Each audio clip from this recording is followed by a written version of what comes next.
Okay, so introducing evolution. I wanted to just test you guys ahead of time on the information you have coming into this topic. So certainly, theory of evolution is something that everybody talks about.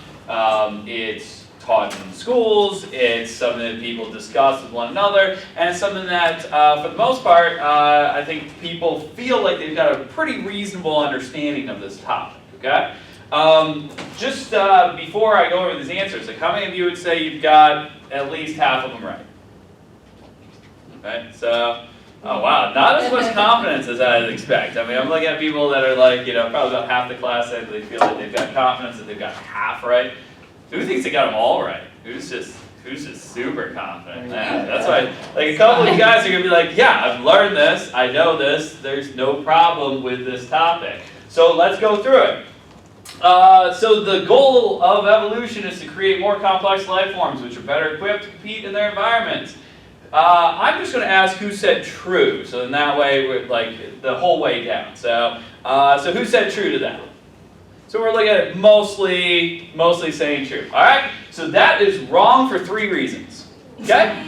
Yeah, wrong for 3 reasons. Ready? First of all, there is no goal to evolution. This is not a process that has a goal in mind, right? This is not something that has foresight. It's like, shucks, I would really like this to happen. There's no goal to evolution. It does not necessarily result in more complex life forms, right? Like we just talked about, how we have like life forms like the prokaryotes that are as simple as you get. It is not about making something more complex. This process can take away traits. It does not necessarily add traits. And better equipped to compete in their environments, this is not a process that is always resulting in a better outcome for the population. So none of that is true. Okay? Second one, changes in the genetics of the population can only occur slowly over thousands to millions of years. Who said true to that statement? So requiring thousands to millions of years. I like the one hand that went up and then just hid. Yeah. So that one is false because changes to the genetics of a population that as we discussed before in lab, that's not hard to do. You want to change a population. We talked about several ways that something instantly changes the genetics of a population. A new mutation arises, boom, you have a new allele in the population, just like that. You have a small population, and several members of the population are killed in a disaster. Suddenly you've changed the allele frequencies. When you consider the bacterial population, if I take a bacterial population that has only 1% of the cells are antibiotic resistant, and I put them on a petri dish with antibiotics, what percent of the population is antibiotic resistant now? If I put them on a petri dish with antibiotics, what percent of the population is antibiotic resistant now? 100%. The ones that survived, 100%, right? We just went from 1% antibiotic resistant to entirely antibiotic resistant, right? So changes in genetics of the population, this can happen immediately. This is not something that requires a long time. Individual organisms can evolve over the course of their lifetime. Who says true? Okay? That is, once again, false because evolution is not about individuals. Individuals mutate. Individuals do not evolve. Evolution is a process that relates to populations. All right? So none of you will evolve. There's no such thing. So that is one of those things that we commonly do wrong. We'll say, man, if I could just evolve something. You don't evolve something. Right? That's not a thing. So evolution is a change in a population, not an individual. Evolution has not been observed directly because it requires many generations to occur. So now at this point, I've just flat out said on number 2 that just can't possibly be right because obviously we do this as quickly as taking bacteria and putting them on a petri dish with antibiotics. So evolution can be something immediate, and we will go over in this course multiple examples of very significant cases of evolution in our lifetimes. There are few or no transitional organisms alive or in the fossil record, and therefore there are large gaps between existing species on Earth. Who felt that was true? I'm just not raising my hand. Starting to get to that point where you're realizing that there's a theme to this, and that once again, not true. There's lots of transitional examples. In fact, both living and in the fossil record. So oftentimes people who are skeptical will be like, I don't know, there's nothing to connect the dots. It's like there's tons to connect the dots. You're crazy if you don't feel that there are a lot of transitional forms. Yep. Where are all the half monkeys though? All right, next question. That's a great question. Humans evolved from primate species that exist today. Who said true? Honestly, to yourself, right? Because that is like saying that you came from your cousin, right? Right? Did you come from your cousin? No, you and your cousin are both in existence today because you shared a common ancestor, your grandparents, right? So things that are in existence today, they are not producing one another through an evolutionary process, okay? So this was false across the board, okay? So a very easy thing to interpret. You look at your results and you say, well, if I had anything that was true, the point of this is to unlearn the wrong stuff. This is why I did this, is because people come in with past experiences and they feel that they've got a pretty good understanding on this topic. And then you realize you actually have a pretty poor understanding on the topic, and as I'm trying to explain it, it's hard to explain it when you keep falling back on misunderstandings. So as you're sitting here and you're going, but wait a minute, but then how do you end up with a better organism if that's the process? It's like, it's not always a better organism. Go back to this and realize that if you felt that any of these were true, you have to drop that misconception before we move forward with this topic, okay? Makes you feel warm and fuzzy inside, right? And this is like, no, you're wrong. All right, so, and the point of this is to be wrong and to learn from your mistakes. So if you're sitting there going, you know, oh man, he just said that I don't know anything about evolution because I got 4 of them wrong. What I'm saying is that you have some misconceptions that are going to keep tripping you up if you fall back on them. So don't let yourself fall back on those misconceptions. So, recapping on a topic from way back in the course, recall that we had the hypothesis versus the theory. We said that hypothesis was our educated guess. So this was us relying on past experiences and us being able to come up with a solution to a question that we're posing. So this is the first step in the development then of a theory. Theory was well substantiated. This was something that incorporated information from all of the sciences, from all of our experiences on this earth, and ultimately evolution is one of those things that falls within the realm of theory. So same thing with things like the germ theory of disease. Very few people are going to argue with the idea that bacteria, fungus, virus causes illness. Basically, with the exception of Scientologists, everyone's going to be in agreement with that one. And what we're saying when we talk about the theory of evolution, we're putting this at an extremely elevated position here. We're saying that this is as close to fact as you can get. And remember, we don't rely in the sciences, we always leave that flexibility to say, yeah, this all could be disproven tomorrow. However, everything that we know about the world says this is right. Okay? There is nothing about this theory that is in question.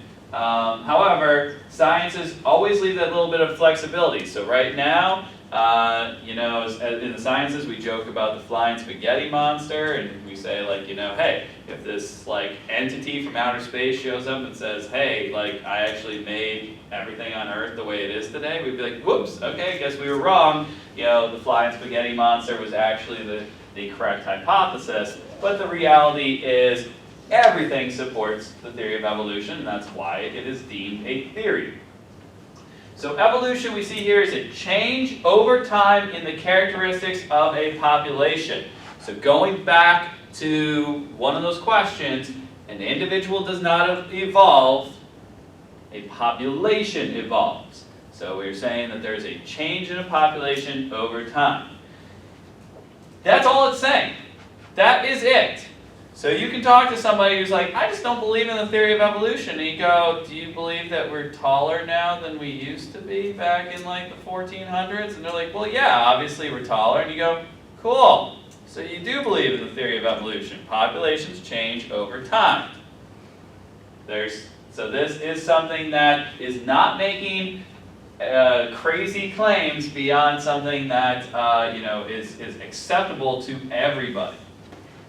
So, goes back to work by Charles Darwin here in the 19th century, and publication of The Origin of Species, in which Darwin never uses the word evolution. So he is not talking about the process as we will be describing it fully here, but what he's observing is descent with modification.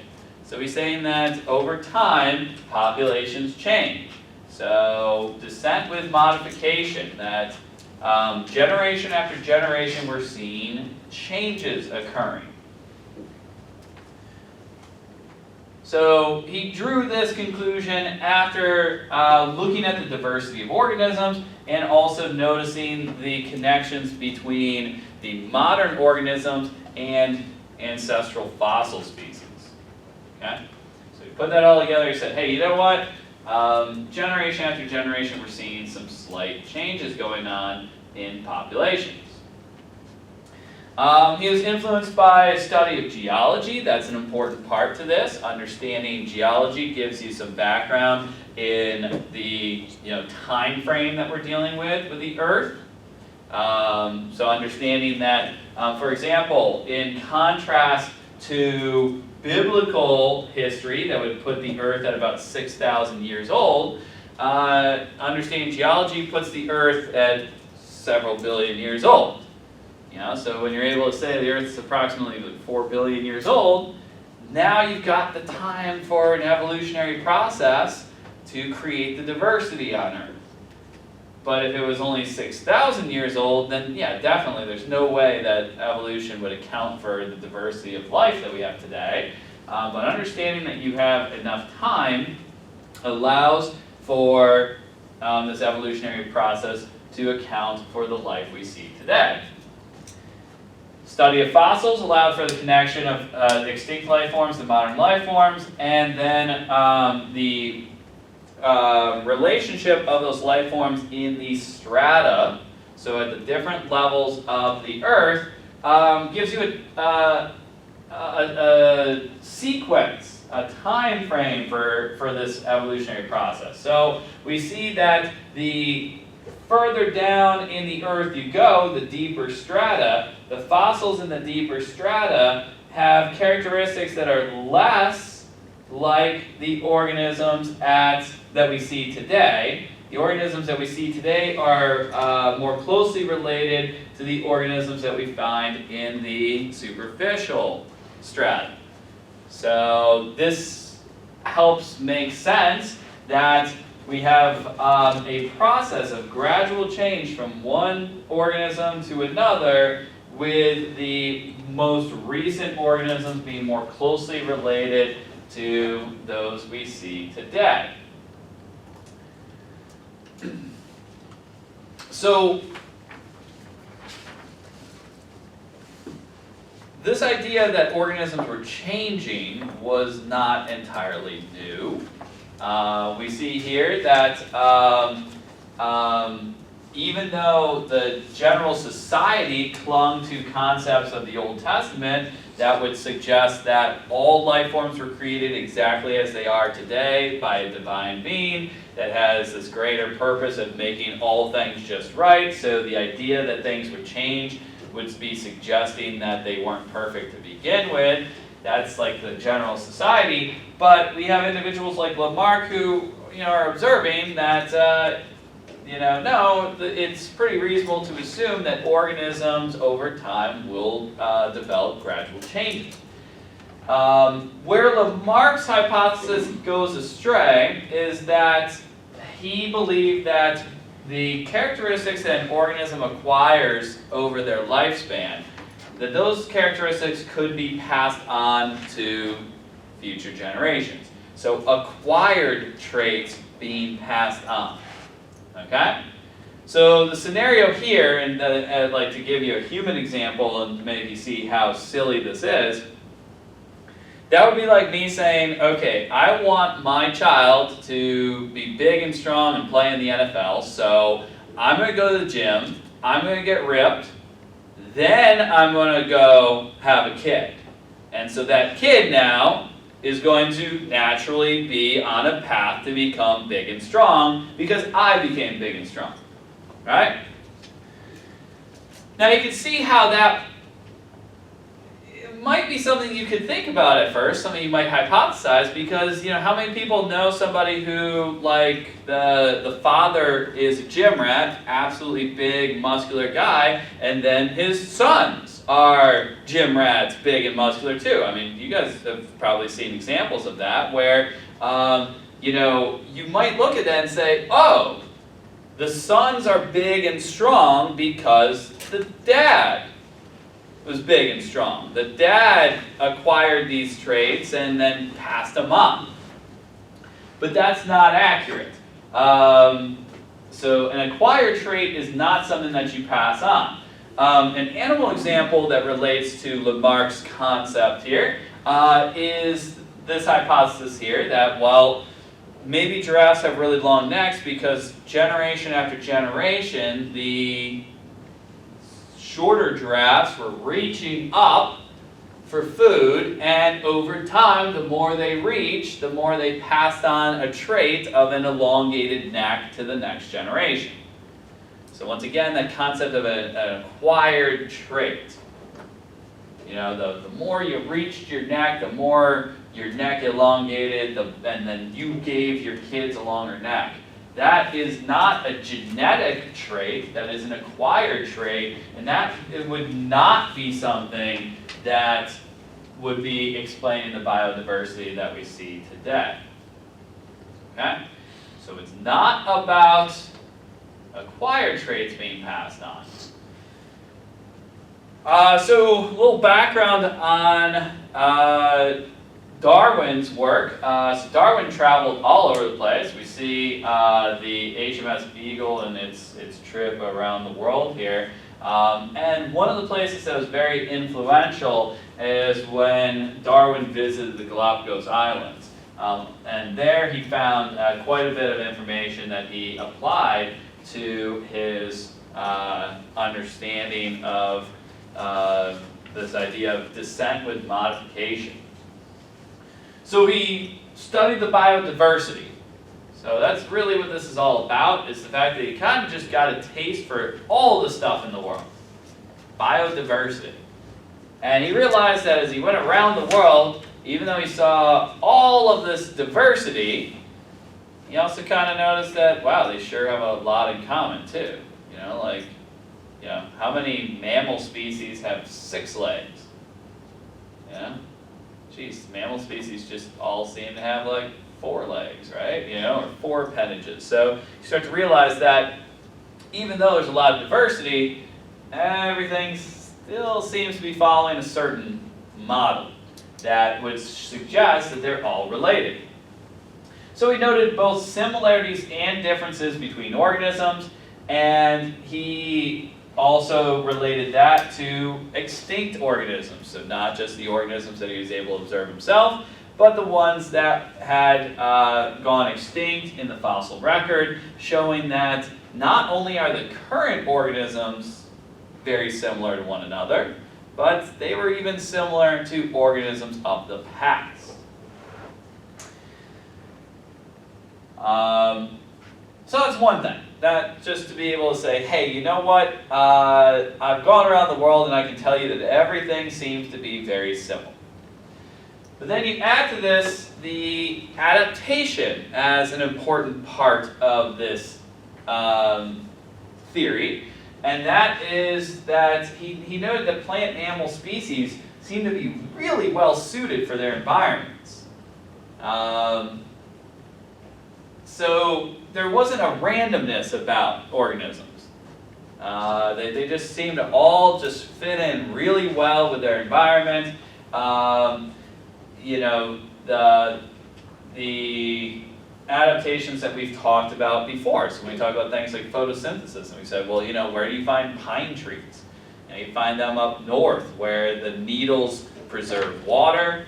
They reduce the likelihood of the branches becoming heavy and being broken by ice. You know, it isn't just pine trees are up north because that's where we put them. It's pine trees are up north because that's where they're best adapted.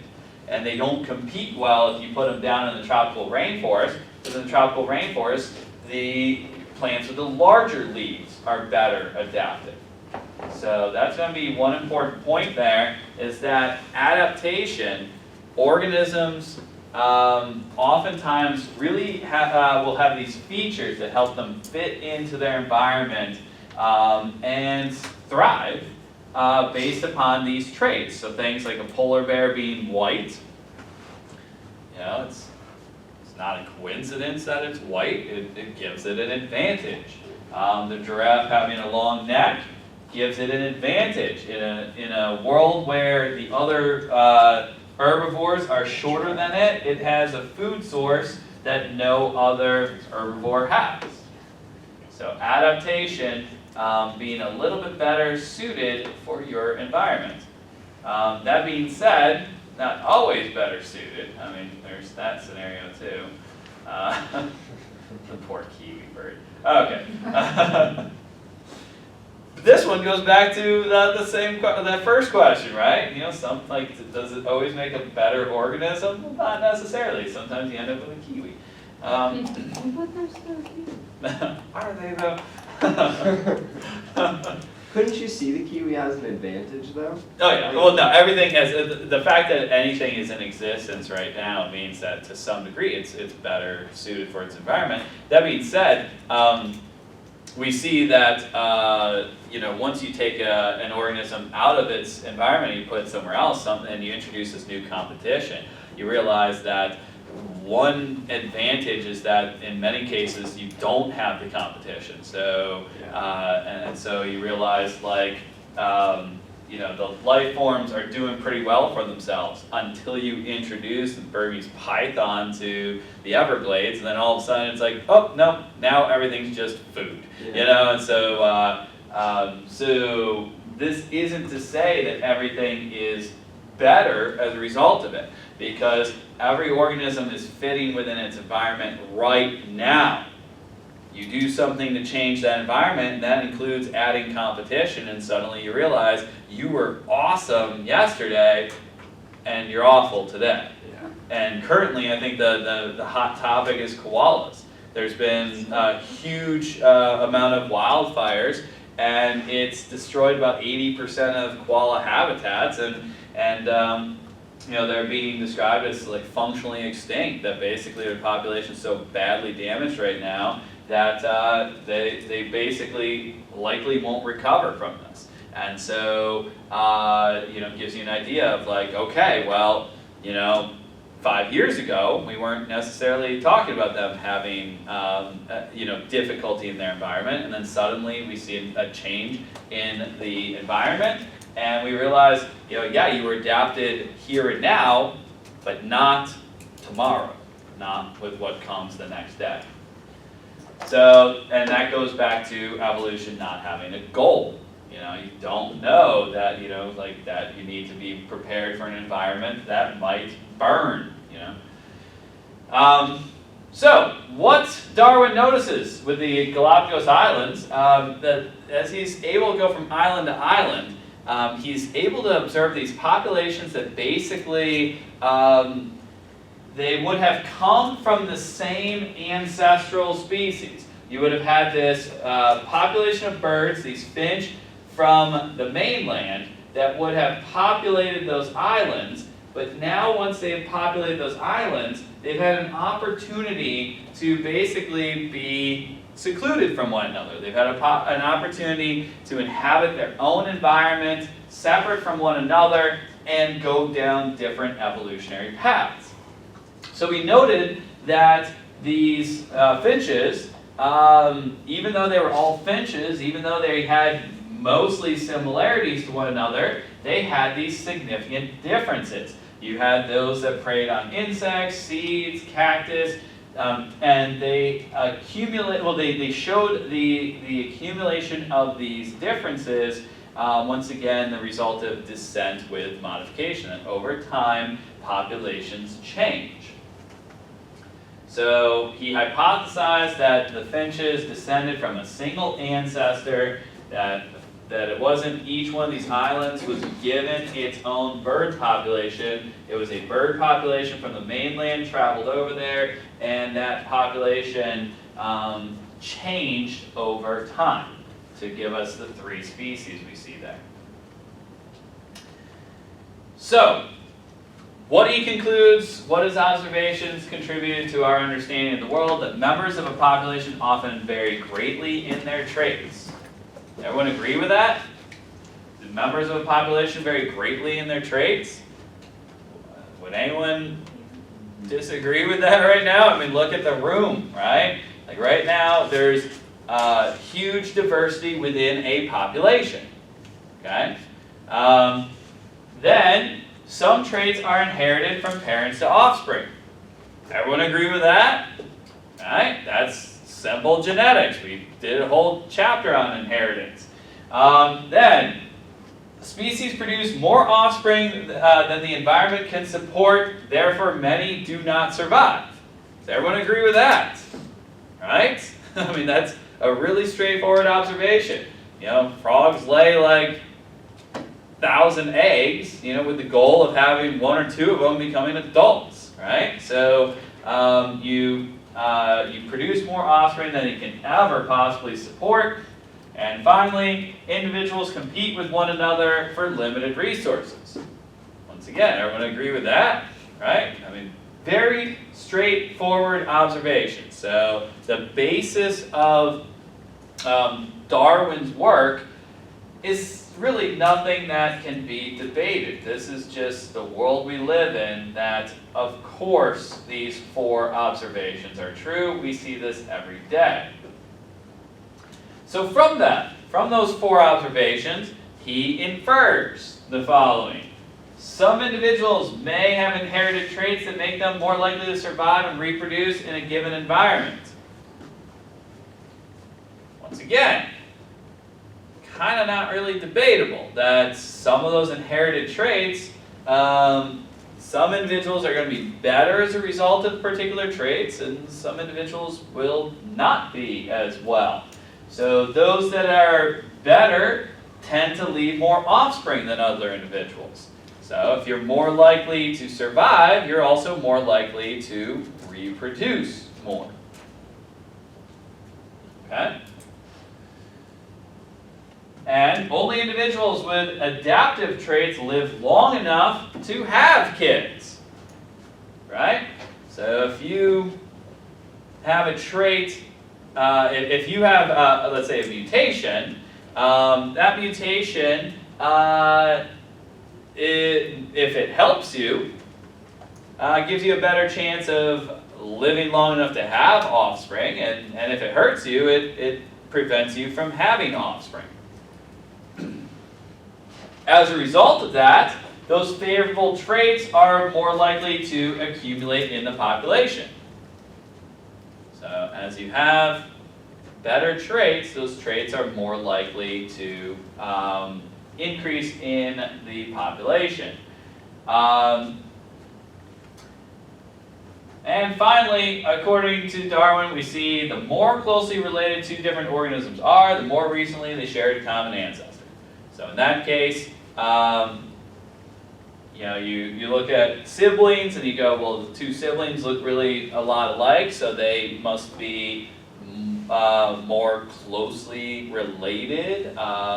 They must share an ancestor more closely, that being their parents. Whereas then you look at two individuals that, you know, they look pretty similar, and you can say, okay, well, you're cousins.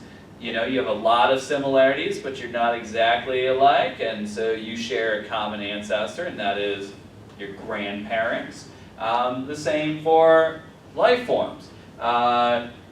Humans and chimpanzees. You know, we share a lot of traits, more traits than any other organism on Earth, and therefore we are the most closely related with a common ancestor, leading to our development. So,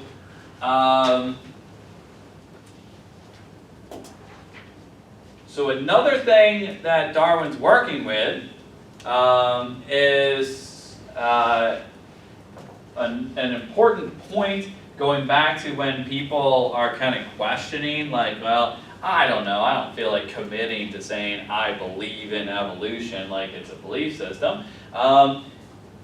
Artificial selection is something we've done forever. And artificial selection is a process where humans modify other species by changing the likelihood that certain individuals will reproduce. So we reproduce those individuals who have traits we like, and we block the reproduction of individuals who have traits we don't like. Artificial selection. So artificial selection, what that's accomplished, check this out. Wild mustard is the source of these things that we know today. Broccoli, Brussels sprouts, cauliflower, kale, and cabbage are all the same thing. Anyone's mind just like, what? They're all just derived from wild mustard. Yeah? So humans take wild mustard and we grow and reproduce members of the population that have certain traits that we like. So those that have large flowerets and stems, we bred them together until the flowerets and stems got bigger and bigger and became the broccoli we know today. We took the members of the population that had big buds, these lateral buds, then we bred them so the lateral buds got bigger and bigger until we had Brussels sprouts. We had those individuals that didn't have the photosynthetic pigments in the flowerets. We bred those together until you had the population that is cauliflower. So taking one original plant, by selectively breeding them, we ended up with all these different plants. What? Yeah, I know. Yeah. So what you can do is if you're at the grocery store and like the kale is more expensive than the cabbage, yeah, just go up and be like, hey, you know what? Just ring this up as cabbage because it's the same thing.